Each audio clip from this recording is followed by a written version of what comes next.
La filosofía como madre de toda emancipación. ¿Por qué es Heidegger el más importante filósofo del siglo XX? Hay nazismo en Ser y Tiempo, Domingo Faustino Sarmiento, y el libro más excepcional, Facundo, Civilización y Barbarie, el gran libro sobre América Latina.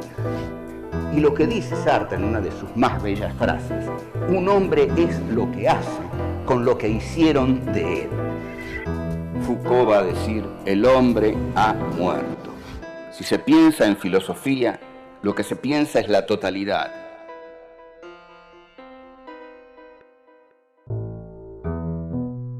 Encuentro 1.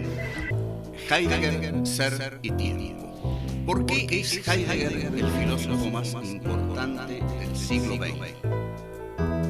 ¿Cómo se relaciona la obra de Heidegger con el clima sociocultural de la República de Weimar? ¿Cómo viene al mundo la pregunta por el ser? Entonces, ¿qué es el Dasein?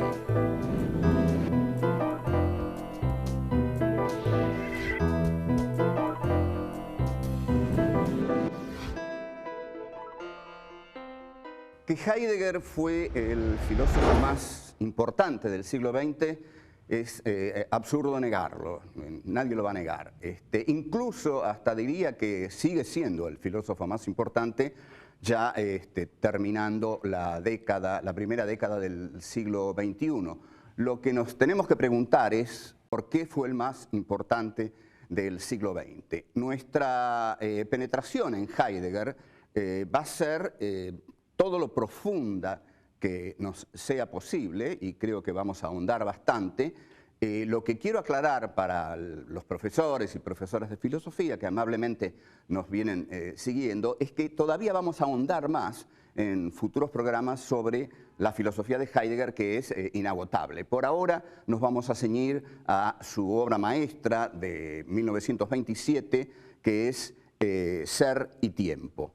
Después nos vamos a preguntar cómo fue posible que el filósofo más importante del siglo XX haya sido a la vez un nacionalsocialista, es decir, un nazi. Esta es una cuestión ardiente que quema digamos, en la situación de las ideas de la condición humana incluso y de la filosofía. La importancia de Ser y Tiempo, libro que aparece, como dije, en 1927, es que viene a romper con las filosofías basadas en una teoría del conocimiento, gnoseológicas. Ser y Tiempo es un libro existencial, es decir, en Ser y Tiempo, el hombre, lo que Heidegger va a llamar el Dasein. Sein es ser en alemán, da es ahí, o sea, Heidegger va a llamar al ente humano Dasein, ser ahí. Es ese ser que está ahí, está arrojado en el mundo, eyectado hacia el mundo. Con lo cual Heidegger evita por completo el esquema de la teoría del conocimiento. Si ustedes quieren repasar nuestras clases sobre Kant, sobre Hegel, sobre Descartes, van a notar que en esas filosofías idealistas siempre había un sujeto y un objeto. Ya no hay más, no hay sujeto y objeto. El Dasein, el ser ahí de Heidegger, no es el sujeto kantiano. Es el hombre existencial que se angustia, que muere. El ser para la muerte. Es el hombre que puede tener una vida auténtica, una vida inauténtica. Es decir, Heidegger va a encontrar en este Dasein, este ser ahí, todas las categorías fundamentales de su filosofía. Lo original de la filosofía de Heidegger, de Ser y Tiempo, que viene y rompe con todo, es que vuelve a poner la temática de la filosofía en el tema del ser, Una de las preguntas, digamos, que Heidegger formula a propósito de este problema es ¿por qué hay algo y no más bien nada? Esta pregunta que realmente puede quitarle el sueño a cualquiera, porque supongamos que usted se hace esta pregunta a las 12 de la noche, si se duerme a esa hora y se le ocurre hacerse esta pregunta, ¿por qué hay algo y no más bien nada? No va a poder dormir, porque es una pregunta de muy difícil respuesta, ¿por qué hay algo y no más bien nada? Pero como hay algo, hay que responder por eso. Lo que hay es ser. Ser, hay un ser. Entonces, lo que Heidegger va a decir es que la filosofía tiene que preguntarse por el ser. Después vamos a analizar cuál es el ser que se pregunta por el ser, porque lo que Heidegger descubre, y esto lo anticipo, es que el ser ahí, el Dasein, el hombre, no el hombre de las filosofías iluministas, de la Ilustración, de la Humanitas, el hombre, el que está arrojado en el mundo, ese ser se pregunta por el ser.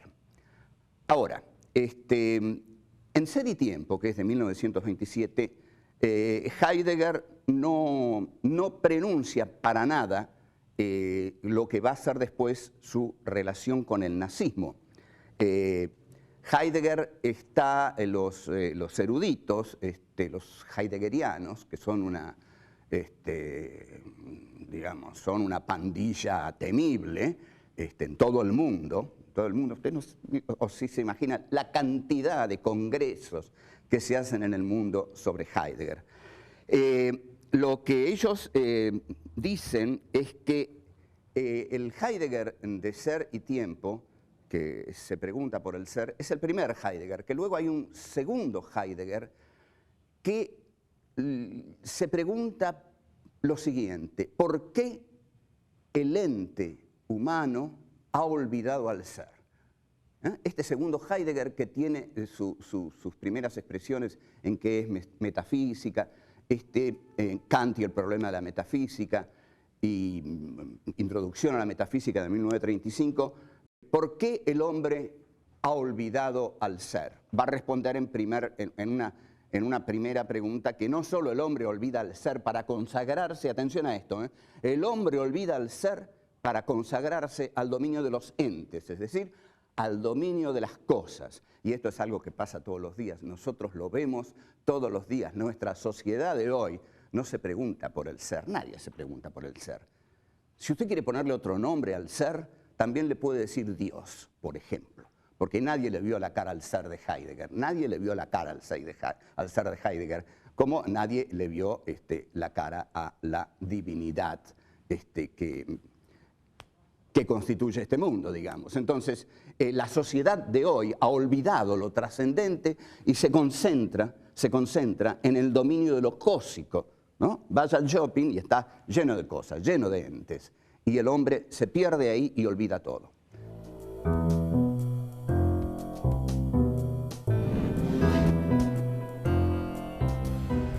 La República de Weimar no era precisamente ni una república fuerte, poderosa, ni una república en la cual cundiera el optimismo. Si usted quiere tener una buena visión de la República de Weimar, vea la película Cabaret de Bob Fosse, que realmente da una excelente visión del clima de la República de Weimar, y por supuesto El Ángel Azul, la película interpretada por Marlene Dietrich y Emil Jannings. Bien, la República de Weimar estaba conducida por la socialdemocracia, que era una clase muy débil, muy indecisa. El grupo espartaquista de Rosa Luxemburgo había intentado hacer movimientos revolucionarios, la matan a Rosa Luxemburgo, comienza a surgir el nazismo, surge el expresionismo, surgen películas fundamentales como M, el vampiro negro, de Fritz Lang, como Nosferatu de Murnau, que es el primer Drácula que se filma, como El gabinete del doctor Caligari, en la que todos ven una prefiguración de la figura de Hitler, porque hay una especie de ente horroroso que se llama Nicolás y que está manejado por un doctor Caligari más siniestro, y este ente es un asesino. Todo este clima va a ser es consecuencia de la humillación de Alemania en el Tratado de Versalles al final de la Primera Guerra Mundial. La Primera Guerra Mundial es digamos, el fin de esa guerra. Los alemanes guerreros, digamos un Oswald Spengler, y por supuesto la jerarquía del ejército, no entiende por qué la clase política se rindió. No entiende por qué estaban a 50 kilómetros de París, estaban llegando a París, entonces el ejército dice, bueno, ¿cómo nos rendimos? Y bueno, esto fue vivido por ese cabo que era Adolf Hitler, que peleaba en esa guerra, y el Tratado de Versalles, que en un tren le hacen firmar a Alemania, impone condiciones humillantes para Alemania. O sea, esta humillación está en el corazón de la Alemania de la cual va a surgir Hitler. Después, no sé si ustedes recuerdan, cuando Hitler exige la rendición de Francia, lo hace en el mismo tren en el que firmó Alemania la rendición del Tratado de Versalles. El surgimiento de Hitler no es casual, no obedece ni a su talento ni a su oratoria, también obedece a eso. Pero detrás de Hitler había poderosos intereses del capitalismo alemán que necesitaban un líder de derecha para frenar lo que llamaban la ola roja. El terror era la revolución de la Unión Soviética, que la ola roja no tomara a Alemania. Incluso echan a rodar una versión según la cual Francia e Inglaterra negociarían con la Unión Soviética la entrega de Alemania a la Unión Soviética para tener relaciones de paz, lo cual se trata de aterrorizar al ciudadano medio. Hitler sigue teniendo apoyos internacionales de todos lados. Vean juicio en Nuremberg, donde el abogado de los jueces nacionalsocialistas dice, Hitler no lo inventamos los alemanes, tuvo el apoyo de los industriales norteamericanos, tuvo el apoyo del Vaticano, tuvo el apoyo de la Unión Soviética, tuvo el apoyo de Churchill, que en 1938-37, Winston Churchill dijo, ojalá Inglaterra en algún momento de peligro de su democracia tenga a su frente a un hombre tan valeroso como Adolf Hitler. Esto lo dijo Churchill. O sea que Hitler no es un fenómeno aislado, no hay que analizar sus frustraciones personales. Es un fenómeno que surge de las raíces profundas de la historia, con razones históricas poderosas, y surge, esto sí, en el aspecto psíquico, psicológico, si queremos ver, de psicología de masas, de la humillación por el Tratado de Versalles. Lo que nosotros tenemos que analizar, además, y es fundamental esto, es lo que hace Hitler con la imagen de el judío. Señala al judío como el otro maligno. Esos son los malignos. Esos se robaron la riqueza de Alemania, porque son muy inteligentes, porque son mercaderes muy inteligentes. Son más inteligentes que el simple ciudadano ario. Por eso nos roban el país y por eso los va a matar.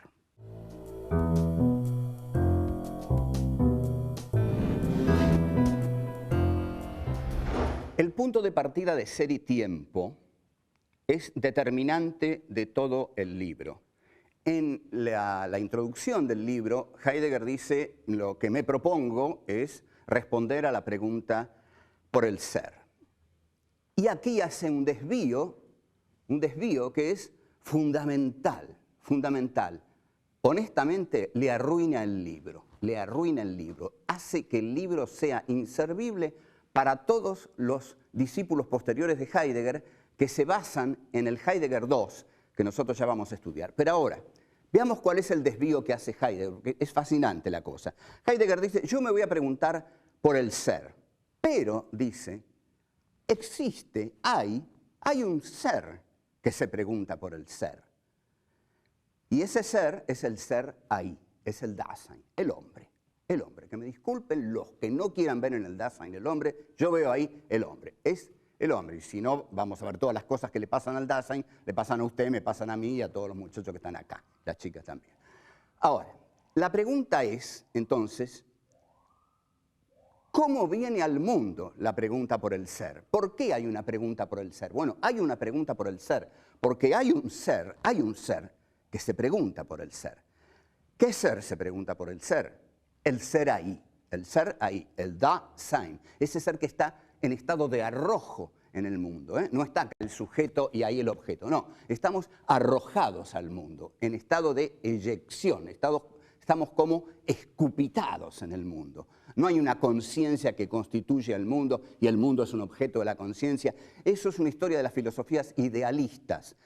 Heidegger no hace una teoría del conocimiento, hace un análisis existencial del ser ahí. Bien, el ser ahí, atención, el ser ahí es el ahí de la pregunta por el ser. ¿Por qué? Porque el ser ahí se pregunta por el ser. ¿Por qué hay ser? Se pregunta el ser ahí, el Dasein, el hombre, usted, yo, todos. Nos preguntamos alguna vez, ¿por qué hay ser? ¿Por qué está todo esto aquí? Entonces, el ser por el cual viene al mundo la pregunta por el ser es el ser ahí, el Dasein. Esto hace que Heidegger le dé un lugar privilegiado al hombre. O sea, Ser y Tiempo se proponía ser una ontología. Ahí va la explicación de ontología, que es una palabra que asusta a todo el mundo, pero no. Ontología es una palabra que viene del griego ontos y logía es estudio de. Es el estudio de las cosas que son. Bueno, las cosas que son, en principio, por supuesto, es lo que ilumina a todas las cosas que son es el ser. Iba a ser una teoría del ser, pero inmediatamente Heidegger se desvía y dice, el ser que se pregunta por el ser es el ser ahí, es el hombre. Entonces ahí comienza a ser una antropología, un estudio del hombre. Entonces, Ser y Tiempo es una antropología existencial, porque Heidegger dice, el hombre es el ser al cual le preocupa su ser. El hombre se angustia por el ser, por su ser y por el ser, y se pregunta por el ser. Entonces Heidegger dice, el ser ahí, ¿no? Ese Dasein que está arrojado en el mundo, así caído en el mundo, es el que se pregunta, es el ahí del ser. El ser ahí es el ahí del ser. ¿Por qué es el ahí del ser? Porque en el ser ahí se formula la pregunta por el ser. Entonces, el hombre es ese ente privilegiado para la ontología, para la filosofía de Heidegger, sin el cual no habría pregunta por el ser. Una roca no se pregunta por el ser, una montaña no se pregunta por el ser, un perrito, un gatito persa, por ejemplo, no se pregunta por el ser.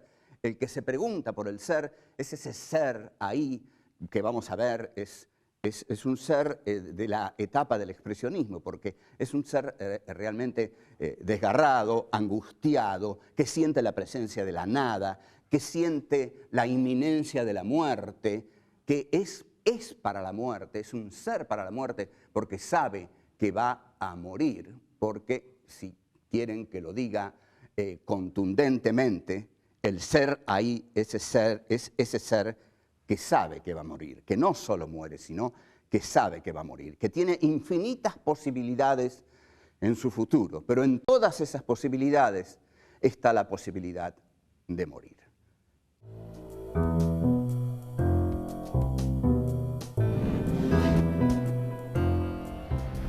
Vimos que el Dasein, y esta es nuestra pregunta por el Dasein, primeramente, ante todo, el Dasein es estar arrojado sobre el mundo. Es decir, el Dasein no tiene una relación cognoscitiva, de conocimiento con el mundo, de sujeto a objeto. El Dasein no es el sujeto, el Dasein es un ente existencial. Está en estado de arrojo, digamos, como escupitado sobre el mundo. A ver, voy a dar un ejemplo que viene del Ser y la Nada, de Sartre, que es un discípulo de Heidegger. Cuando yo corro un taxi, por ejemplo, en la calle, voy corriendo un taxi, yo no tengo conciencia de decir, no digo nunca, yo estoy corriendo un taxi, no. La cosa es Dasein corriendo taxi. Está devorado el Dasein por el mundo, porque está arrojado hacia él. Cuando digo yo estoy corriendo un taxi, perdí el taxi, se fue, porque empecé a reflexionar y ahí perdí, se fue. Yo tengo que estar devorado por el mundo. Entonces, este estar devorado por el mundo viene de Edmund Husserl, el gran maestro de Heidegger. Gran maestro de Heidegger, que Heidegger en su etapa nazi borró la dedicatoria que Ser y Tiempo tenía a Edmund Husserl. Bueno, ya vamos a ver esto. Pero Edmund Husserl, el autor de Ideas para una fenomenología, es el creador de la escuela fenomenológica. ¿Qué dice la escuela fenomenológica? Busca salir de ese sujeto que residía en sí mismo. Piensen en Descartes. Descartes, que decía, pienso, luego existo. Es decir, ¿dónde estaba el punto de partida? En la interioridad del hombre, en su subjetividad. De ahí se partía, de su interioridad. Bueno, la intencionalidad husserliana de Husserl no parte de la interioridad del hombre. Lo que dice es que el hombre está arrojado hacia afuera. No partimos de una subjetividad que hay justamente en el sujeto. No, partimos de una relación sujeto-mundo, ¿no?, que es indisociable. El sujeto está arrojado hacia el mundo, está, como va a decir Heidegger, eyectado. Y esta es la concepción que Heidegger toma de su maestro, que es la concepción fenomenológica. La concepción fenomenológica de Husserl consiste en decir que la conciencia es intencional porque la conciencia constantemente va más allá de sí misma, nunca reside en sí misma.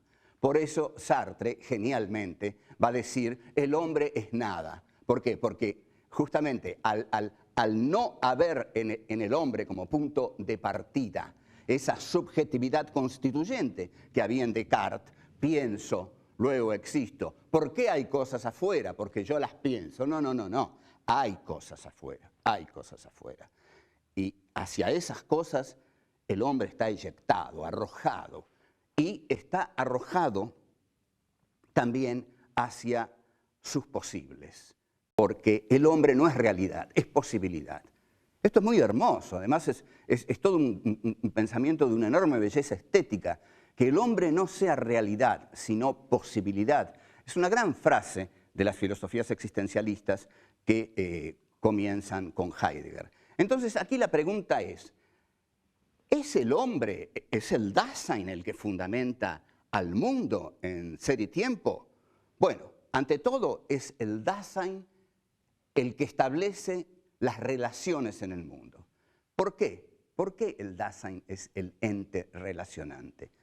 Muy sencillo, dice Heidegger, acudiendo a una teoría de los utensilios que hay en el mundo. En el mundo está lleno de cosas. Entonces, por supuesto que Heidegger no está hablando del primer hombre que apareció en el mundo, está hablando del mundo al cual llegamos. Y bueno, este ser ahí, ¿cómo se relaciona con el mundo? Porque hay distintos utensilios. Y los utensilios se relacionan entre ellos porque hay un proyecto humano. Entonces, digamos, nosotros podríamos tener un cuadro, un clavo y un martillo, y se acabó. Se acabó. Eso no significa nada. No hay ninguna significatividad ni relación entre el cuadro, el clavo y el martillo. Pero si viene un Dasein, un ser ahí, y dice, voy a colgar ese cuadro en la pared. Entonces, agarra el clavo, agarra el martillo, clava el clavo en la pared y cuelga el cuadro. Ahí se establece la relación entre el clavo, el martillo y el cuadro. Hace poco, hace unas semanas, el genial dibujante que ilustra este programa sacó una historieta, por llamarla así, en realidad era una postura filosófica. En la parte de arriba de la historieta había un volcán en erupción, una piedra, una enorme ola, un tsunami, digamos. Tsunami ya sería el nombre que le puso el hombre, ¿no? Una enorme ola, otro volcán en erupción, y abajo estaba el niño azul. El niño azul, el que es un personaje de Rep, un niño, no ingresaba a la historieta, no estaba en ningún cuadrito. Lo único que había en los cuadritos era un volcán que estallaba, una roca que caía, una avalancha, y la leyenda decía, en la realidad pasan muchas cosas, niño azul, en la realidad pasan muchas cosas, pero si no estás vos, no hay historia. ¿Qué significa esto? Que la naturaleza no tiene historia, que si un volcán hace erupción, es un hecho más de la naturaleza, pero si a los pies de ese volcán está la ciudad de Pompeya, es una tragedia. O sea, son los proyectos del hombre los que le dan tragicidad a la naturaleza. El petróleo no le interesaría a nadie si no fuera porque es usado para, como combustible o para miles de otros fines y para también la industria armamentística. O sea, si no hubiera petróleo en Irak, Estados Unidos no estaría ahí, no tendría el proyecto de ir a Irak. Si hubiera arvejas, no iría a Irak. Entonces, es el proyecto humano el que le da importancia a las cosas del mundo. El hombre es el que trae un sentido al mundo. Hasta luego, muchas gracias y nos vemos.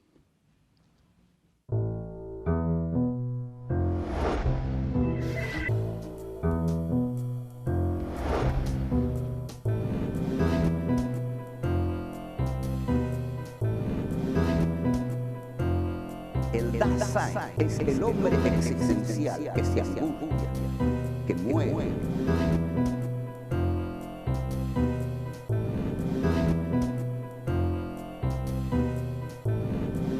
Heidegger dice, lo que me propongo es responder a la pregunta por el ser.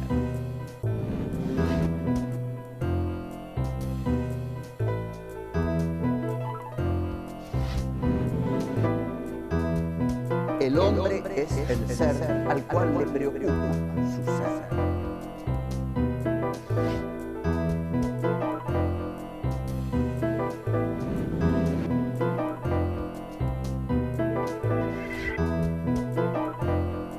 El hombre no es realidad, es posibilidad.